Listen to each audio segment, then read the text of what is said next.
Eh, eh, Baiklah, Bismillahirrahmanirrahim. Assalamualaikum warahmatullahi wabarakatuh. Kembali lagi dengan saya, Willy Jilantoro, sebagai moderator podcast kita pada hari ini.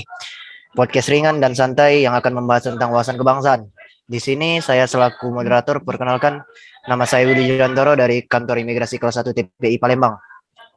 Dan di sini kita telah memiliki 4 guest stars yang akan memperkenalkan dirinya masing-masing. Baiklah, kita buka dari Bang Deo kali, Bang. Silakan, Bang, perkenalkan, Bang. Perkenalkan, nama saya Dewa Aditya Ginting dari Kantor Imigrasi Kelas 1 Khusus TPI Medan. Baiknya selanjutnya Bang Melki, silakan, Bang. Ya, perkenalkan nama saya Melki Alfantri Sinabang dari Lapas Kelas 1 Medan. Kita beralih ke Bang Immanuel. Bang Immanuel, gimana, Bang? Perkenalan. Kenalkan, nama saya Willy Immanuel Sumeneng Khalid. Saya berada di instansi Lapas Kelas 2B Martapura, Bang. Yang terakhir, Bang Bonatua. Langsung, Bang, perkenalan.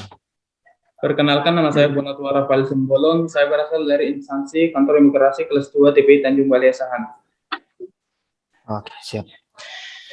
Baiklah teman-teman, hari ini sesuai dengan judul kita, bahasan ringan tentang wawasan kebangsaan. Saya buka dulu ya, Bang, ya. Kita bahas ringan tentang wawasan kebangsaan. Wawasan kebangsaan itu tentang Indonesia, tentang pengetahuan kita tentang Indonesia. Kalau ngomong tentang wawasan kebangsaan, nggak bakal jauh-jauh beda dengan namanya 4 konsep dasar atau 4 pilar negara. Di mana di sana ada Pancasila, ada UUD 1945, ada NKRI atau Negara Kesatuan Republik Indonesia, dan ada Bhinneka Tunggal Ika. Baiklah, tanpa berlama-lama lagi, kita langsung bahas 4 dasarnya dari awal. Yang paling penting dulu ya, Bang, kita bahas. Bang, kita ngobrol-ngobrol singkat tentang Pancasila, Bang. Gimana, Bang, menurut Abang Pancasila sebagai konsep dasar? Sebelum kita masuk ke Pancasilanya, kita harus tahu dulu konsensus itu artinya apa.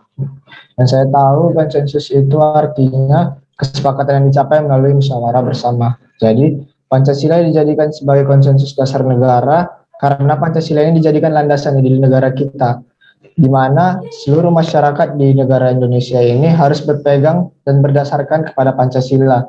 Dan di dalam Pancasila itu mengapa dijadikan sebagai dasar negara? Karena di dalam Pancasila terdapat 5 sila yang kita jadikan pegangan hidup kita berbangsa dan bernegara. Menurut saya seperti itu, mengapa Pancasila dijadikan konsensus dasar negara kita. Oh, jadi menurut Abang Pancasila itu sebagai dasar negara, Bang, ya? Ya, betul sekali, Bang Willy. Agak tertarik nih, Bang, dengan kata-kata Pancasila ini. Oh ya, boleh. Pancasila dijadikan landasan ideal karena ibarat sebuah pohon itu kan ada akarnya nih. Akar itu yang memegang agar pohon itu kuat berdiri kokoh. Jadi Pancasila ini seperti akar dalam pohon tersebut. Jika kita tidak berpegang pada Pancasila, kemungkinan negara ini bakal hancur. Seperti itu, Bang Willy. Berarti secara nggak langsung Abang ngejelasin bahwa Pancasila itu sebagai fondasi dalam membangun rumah, ya? Ya, betul sekali.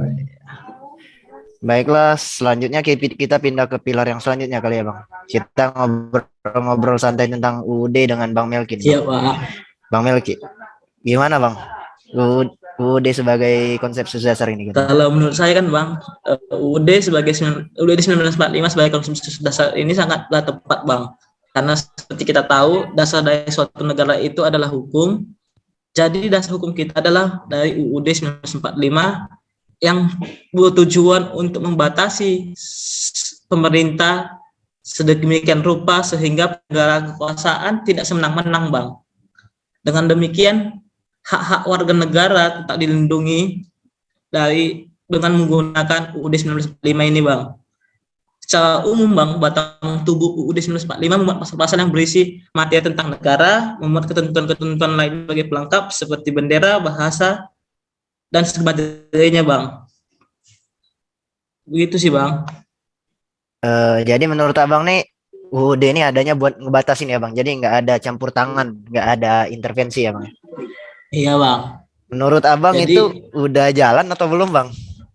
Menurut Ini saya dipancing sampai saat ini sudah, Bang. Walaupun beberapa adat, karena seperti kita tahu setiap penyelenggara kekuasaan itu mempunyai badan pengawasnya, badan kehormatan yang berhak untuk memberhentikan dan menindak tegas jika terjadi pelanggaran, Bang. Kalau ngomong yang masalah kayak gini sih harus hati-hati ya Bang ya. Iya, Bang. Masalahnya ini Nanti, agak riskan Bang ya. iya, Bang. Nih nanti lewat bakso, lewat nasi goreng, enak kagak bahaya iya Bang ya. Aduh. Apalagi bawa hati, Bang. Waduh, itu nggak ada konsepnya tuh Bang, nasi goreng bawa hati tuh Bang. Gimana tuh minta kirim nasi kali ya, biar mudah. Sebenarnya Biasanya, UUD ini bagus Bang buat pembatas gitu ya Bang. Jadi iya, Bang. dari legislatif sama eksekutif mereka nggak bisa antar intervensi, dan dari legislatif sama pengawasan juga mereka ada batas-batasan. Iya, Bang. Saya setuju sih Bang. Saya sedikit tertarik dengan kata pembatasan gitu Bang. Semoga aja kedepannya lebih terwujudnya tidak adanya intervensi antar lembaga ya. Iya, Bang. Semoga. Eh, kita lanjut ya Bang ya dengan pembahasan selanjutnya. Bang Immanuel tentang NKRI Bang. Wis, NKRI sebagai dasar negara Bang. Gimana Bang? Kalau menurut saya NKRI itu sebagai dasar negara itu tidak bisa dipisahkan dari peristiwa proklamasi kemerdekaan kita tanggal 17 Agustus 1945. Karena peristiwa tersebut itu saling berkaitan antara NKRI dan peristiwa proklamasi itu berhasil mendirikan negara sekaligus menyatakan kepada dunia luar bahwa negara Indonesia itu telah ada pada saat tanggal tersebut, Bang. Jadi jadi negara luar itu tidak menganggap Indonesia itu sebagai negara jajahan lagi, Bang. No. Dan juga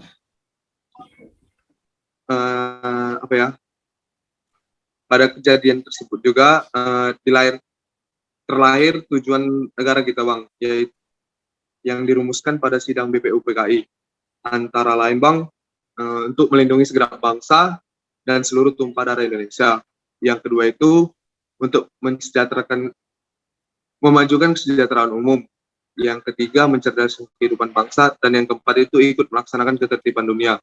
Jadi NKRI sebagai landasan dasar itu sangat penting, Bang, untuk negara kita sendiri, karena suatu dasar untuk kecintanya terhadap negara kita sendiri, Bang. Berarti ya Bang, secara nggak langsung ngomong ini Bang, kalau misalnya NKRI itu adalah wujud bahwa sebenarnya kita ini udah merdeka, dan bukan merdeka gara-gara Belanda, bukan merdeka gara-gara Jepang dan lain-lain ya Bang ya. Iya, Bang. Kalau misalnya ngomong NKRI ada semboyan tuh Bang, NKRI harga mati. Waduh, berat tuh kalau bahas Iya, itu. Bang. Iya, Bang. Menurut Abang nih, kan udah ada kata-kata NKRI harga mati nih Bang. NKRI harga mati itu berarti apapun yang dilakuin, NKRI udah harga mati, nggak bisa ditawar-tawar, nggak bisa dirubah-rubah, nggak bisa diganyang-ganyang ya Bang ya. Iya, Bang. Kalau misalnya ngebahas tentang NKRI itu secara nggak langsung dari pada saat kita proklamasi ya Bang ya, peresmiannya gitu ya Bang ya, yang Iya, pas Bang. kejadian di pembacaan itu ya. Kalau misalnya NKRI sih nggak bisa banyak yang dibahas ya Bang ya, karena udah mendarah daging. Wis. Kayaknya kita langsung pindah deh, langsung ke Bang Bonatua. Bang Bonatua sama konsep dasar Bhinneka Tunggal Ikanya. Gimana Bang? Ya Bang. Bhinneka Gimana tuh Bang? Bhinneka Tunggal Ika ya. Sebelum Iya. Bhinneka Tunggal Ika berbeda-beda tetapi tak setuju Bang. Ya, sebelum kita berpandangan, ada baiknya kita tahu juga apa itu sih Bhinneka Tunggal Ika. Jadi Bhinneka Tunggal Ika itu dipetik dari kitab Sutasoma karya Empu Tular pada masa kerajaan Majapahit abad ke-14. Ada terdapat Bhinneka Tunggal Ika itu terdiri dari dua kata, yaitu Bhinneka dan Tunggal. Bhinneka dan Tunggal yang memiliki arti berbeda-beda tetapi satu jua. Kita kan tahu bahwa negara Indonesia itu negara majemuk dengan berbagai macam perbedaan agama, suku, bangsa, bahasa, dan lain-lain sebagainya. Jadi menurut saya penggunaan semboyan ini sangat tepat untuk kondisi bangsa kita ini. Makasih Bang. Berarti kalau misalnya ngomongin Bhinneka Tunggal Ika tuh nggak boleh ada perpecahan gara-gara suku, ras, agama gitu Bang ya? Ya, kayak misalnya hargai gitu. toleransi. Yang hitam sama putih boleh bersatu gitu Bang, yang tinggi sama pendek boleh bersatu gitu Bang ya. Siap. Kalau misalnya ngomong Bhinneka Tunggal Ika ini sebenarnya paling rentan Bang, karena Bhinneka Tunggal Ika nih kalau andai kata ada Bhinneka Tunggal Ika, berarti nggak bakal ada perpecahan kayak perpecahan di Papua gitu Bang, perpecahan di Aceh sama lain-lain. Itu kita nggak perlu jauh-jauh, kita bicara sama perpecahan di Aceh dulu kali Bang. Siap. Itu kalau misalnya nggak ada Bhinneka, berarti itu perpecahan tuh berarti nggak ada Bhinneka Tunggal Ika tuh. Ini gimana Bang, pendapat Abang? Kalau memang betul-betul dipahami, ya memang nggak ada lagi sih perpecahan itu, karena kita menjadi saling menghargai, saling menoleransi segala perbedaan yang dimiliki saudara-saudara kita yang lain. Sekian. Mungkin ada abang-abang lain. Kita bahas-bahas santai dulu aja. Secara nggak langsung sebenarnya konsep dasar ini sebenarnya kalau andai kata kita memang udah memegang Pancasila, UUD 1945, NKRI dan Bhinneka Tunggal Ika sebagai semboyan kita dan pegangan kita dalam menghadapi kehidupan sehari-hari, sebenarnya Indonesia akan menjadi negara maju dan negara yang sangat-sangat memimpin dunia karena kita memiliki potensi semuanya. Kita memiliki dasar yang kuat, kita memiliki sumber daya yang lengkap, kita memiliki sumber daya manusia yang kuat dan juga banyak. Oh ya udah, kalau kayak gitu mungkin kita akhiri ya Bang. Kita bakal ketemu di podcast kita ke depan dengan bahasan-bahasan ringan lainnya. Mungkin hanya itu yang dapat kita sampaikan. Saya dari kelompok 1 mewakili teman-teman menutup podcast pada hari ini. Kami akhiri. Wassalamualaikum warahmatullahi wabarakatuh dan selamat pagi.